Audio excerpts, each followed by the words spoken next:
Hi. This story actually segues pretty well off of the other one. You'll see in a second. When I was a kid, I was deathly afraid of the dentist. And I mean specifically my dentist.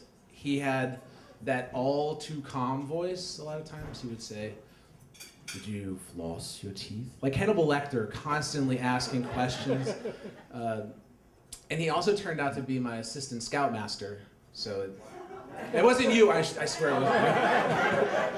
Although you look a little, no, okay. So, I went on this camping trip with him and all of the other scouts up to Canada. And so we, being kids who can't explain why we do crazy things, decided that the trip hadn't just started. We'd done lots of traveling in the van, and we got to this town where we were stopping, and we decided it'd be a great idea, since there was a railroad bridge going over the river, that we would jump off of it, off the trestle, underneath.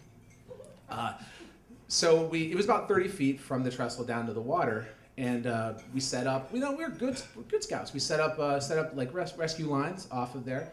That when you jumped off, you could grab onto it, and if something went wrong, there was somebody to kind of come out in a canoe and get you.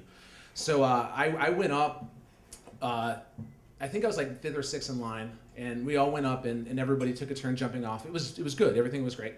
And then someone said, when we went up for the second time, some locals came up and they said, "There's railroad rigging under the water from where the last bridge collapsed." And I was suddenly not wanting to be up there anymore, but I was only second in line then, so you can't go back, right? Because you're on this trestle and it's really narrow. So I ended up getting really freaked out. First kid jumps off.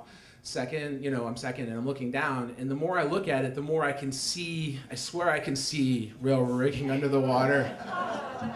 So finally, they're like, "You gotta go, you can't go back."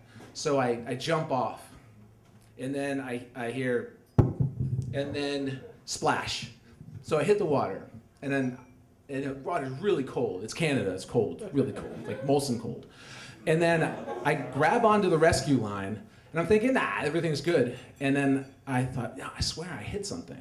So I pulled my leg up, and I had, in my fear, I jumped too close to the pylon, and there was a steel pole sticking out of it. It hit my shin. It bounced off my shin. No broken bones. It's all good. My mom wasn't there. And it sheared all the way down to the bone. No blood, though, because the blood was going off with the water. So it was totally fine. I wasn't hurting either because the water was really cold. So then all hell breaks loose. Suddenly, because I scream out, describing it, I said, "I'm hit and I'm hurt." So then suddenly we have the French kid out in the canoe by himself, solo canoeing out to me. We have like all the people in the water, people are undoing the rescue lines. No one else wants to go off this thing anymore. And then I get out of the water, out of the canoe, and there's my dentist waiting for me with thread and needle. So I walk over to the picnic table. I lay down, and he starts. He tells me not to look. I don't look.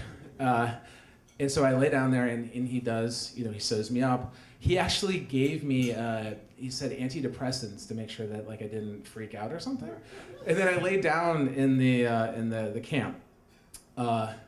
So I did. I stayed on the trip. They thought we were gonna have to send me home, but I stayed on the trip. So after it was over, I came home and they, explained to my mom what happened. I had a scar that was about half an inch thick and about 4 or 5 inches long, and it would turn really cool shade of purple in the winter. So what ended up happening was at the end of the year, they do this big photo gallery where they keep flipping all these photos for all the parents to see all these cool trips their kids went on. So they get to mine, and apparently they decided in the age of not sharing, they were going to still take pictures of me getting sewed up on this table. So I'm laying there, I'm white, super white. I look like I'd never seen the sun, true Canadian then. I'm laying there, and after it was over, I went over to my dentist and I said, "Hey Jack, I had a question. Why was the scar so big? It's